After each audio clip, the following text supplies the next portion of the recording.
आज मैं शेयर कर रही हूँ मसालेदार काले चने की सब्जी की रेसिपी। इसको बनाने के लिए 1.5 कटोरी चनों को मैंने रात को भिगो के रख दिया था। सुबह उनको बॉईल कर लिया है।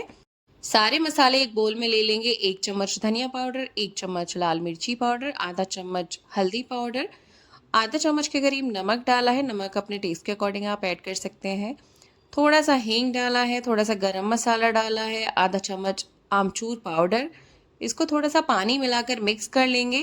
थोड़ा मसाले अच्छे से फूल जाएंगे पानी में। इस तरह से आप मसाले ऐड करें सब्जी में। सूखी सब्जी भी बना रहे हैं तो इस तरह से घोल के डालें तो बहुत अच्छा टेस्ट आता है। यहाँ पे मैंने 2 प्याज, थोड़ा सा लहसुन ले लिया, उनको बारीक बारीक चॉप कर लिया है। इनको पीस नहीं रही हूँ मैं, मतलब ग्राइंड नहीं कर रही हूँ। इसके बाद 2 टमाटर, 4-5 हरी मिर्ची, इनको ग्राइंड करूँगी।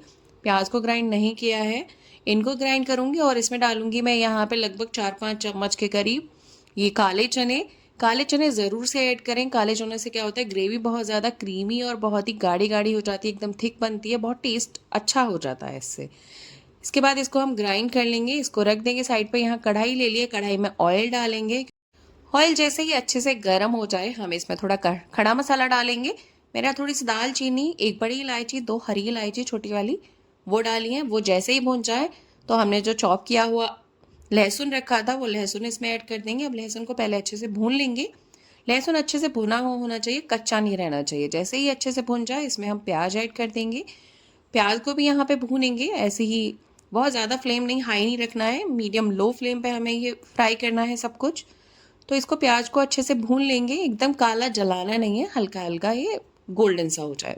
प्याज को लगातार करछी से चलाते हुए भूनना है जिससे पूरी इवनली भून पाए।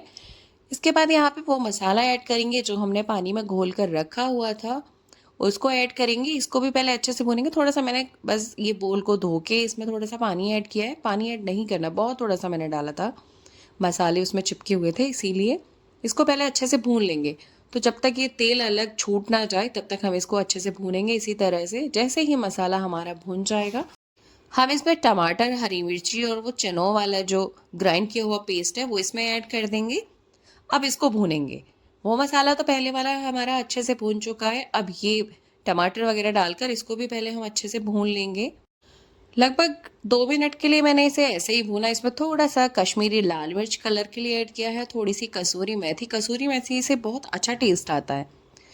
किसी भी सब्ज़ी में आप ऐड करें तो बहुत अच्छा टेस्ट आता है ग्रेवी वाली में, तो इसे ज़रूर ऐड करें। इसके बाद इसको हम भूनते रहेंगे और जब ये अच्छे से भून जाएगा तो इसमें चना हम ऐड कर देंगे। तो अब ये भून गया है हमारा। अब हम इसमें बॉइल्ड चना ऐड कर देंगे और इसको मिक्स करेंगे। थोड़ी देर तक, लगभग 1 मिनट तक बिना पानी डाले मसालों के साथ ही ऐसे चने को हम पका लेंगे, तब इसमें पानी डालेंगे। तो अब थोड़ा सा पानी डाल देंगे, क्योंकि मैं थोड़ा थिक बना रही हूँ तो मैंने पानी कम डाला है। आप बहुत ज़्यादा ग्रेवी वाला बनाना चाहते हैं तो पानी थोड़ा ज़्यादा ऐड कर दें। और इसको यहाँ पे अब पानी के साथ पकाना है हमें। इसको ढककर मीडियम लो फ्लेम पे इसको पकने देंगे और जब तक ये थिक ना हो जाए तब तक इसी तरह से पकाएंगे। और इतनी अच्छी ग्रेवी इसीलिए बनती है क्योंकि हमने जो प्योरी बनाई थी टमाटर वाली, उसमें जो चने ऐड किए थे बॉईल किए हुए, उससे ग्रेवी बहुत अच्छी क्रीमी और एकदम थिक बहुत अच्छी बनती है। तो आप वो ज़रूर ट्राई करें, उसको ज़रूर ऐड करें। अब इस तरह से हम थोड़ा सा इसको और पका लेंगे। आप जितना थिक चाहे उतना थिक कर सकते हैं और ठंडा होने के बाद ये और भी ज़्यादा थिक हो जाएगा। तो अभी थिक हो चुका है ये। अब मैं इसमें थोड़ा सा धनिया पत्ती और हरी मिर्ची ऐड कर दूंगी। अब मैं इसको बंद करके रख दूंगी क्योंकि ये ठंडा होने के बाद खुद से ही इतना थिक हो जाएगा। तो देखो अभी इतना थिक करने के बाद मैं इसको रख दूंगी और ठंडा होने के बाद देखो मैं आपको दिखाती हूँ कि इतना थिक हो गया था। तो एकदम मसालेदार चने की सब्ज़ी रेडी है। आपको ये रेसिपी वीडियो कैसी लगी प्लीज़ कमेंट में ज़रूर बताएं। मिलते हैं नेक्स्ट वीडियो में। Thank you, bye bye.